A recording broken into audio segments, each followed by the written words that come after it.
Assalamualaikum warahmatullahi wabarakatuh. Perkenalkan, nama saya Anissa Ismianti, NIM 17091230004. Mata kuliah Etika Profesi Hukum. Baiklah, di sini saya akan menjelaskan tentang profesi hukum seorang advokat. Advokat merupakan profesi dalam bidang hukum yang memberikan jasa hukum bagi warga masyarakat, baik itu yang ada di pengadilan ataupun di luar pengadilan. Advokat diatur sebagaimana dalam Undang-Undang Nomor 18 Tahun 2003 tentang Advokat. Pasal 1 Ayat 1 Undang-Undang Nomor 18 Tahun 2003 tentang Advokat menyatakan bahwa advokat orang yang berprofesi memberi jasa hukum dalam pengadilan maupun di luar pengadilan yang memenuhi persyaratan dan berdasarkan ketentuan UU Advokat atau Undang-Undang Advokat.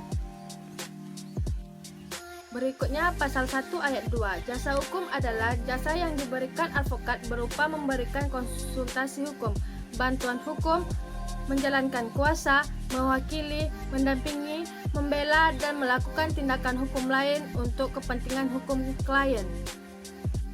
Pada pasal 14 Undang-Undang Nomor 18 Tahun 2003, advokat bebas mengeluarkan pendapat atau pernyataan dalam membela perkara yang menjadi tanggung jawabnya di dalam sidang pengadilan dengan tetap berpegang pada kode etik profesi dan peraturan perundang-undangan. Pada pasal 15, advokat bebas dalam menyatakan tugas profesinya untuk membela perkara yang menjadi tanggung jawabnya dengan tetap berpegang pada kode etik profesi dan peraturan perundang-undang. Pada pasal 16, advokat tidak dapat dituntut baik secara perdata maupun pidana dalam menjalankan tugas profesinya dengan itikat baik untuk kepentingan pembelaan klien dalam persidangan di pengadilan.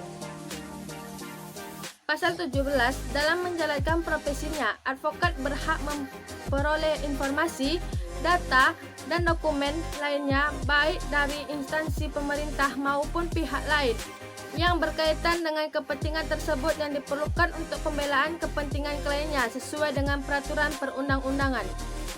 Peran advokat sebagai bantuan hukum. Menurut Satjito Raharjo, seorang pembela sedikit banyaknya harus melakukan kerjasama dengan hakim dan jaksa. Hal ini dilakukan adalah demi kelangsungan hubungan yang teratur antara pembela dan para penjabat hukum.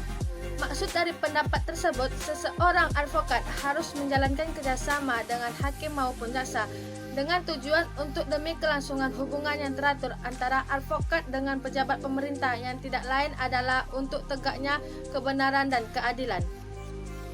Setiap profesi memiliki kode etik yang disepakati bersama di dalam sebuah kelompok atau persatuan yang diputusi dan ditaati oleh anggotanya.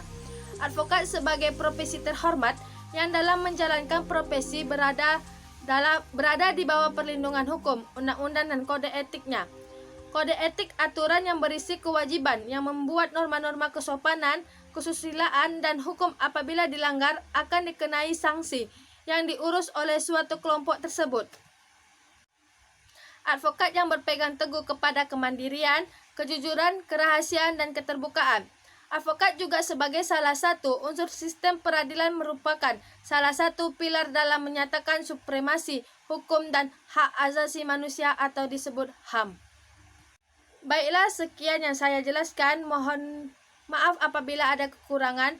Lebih dan kurang saya mohon maaf. Wassalamualaikum warahmatullahi wabarakatuh.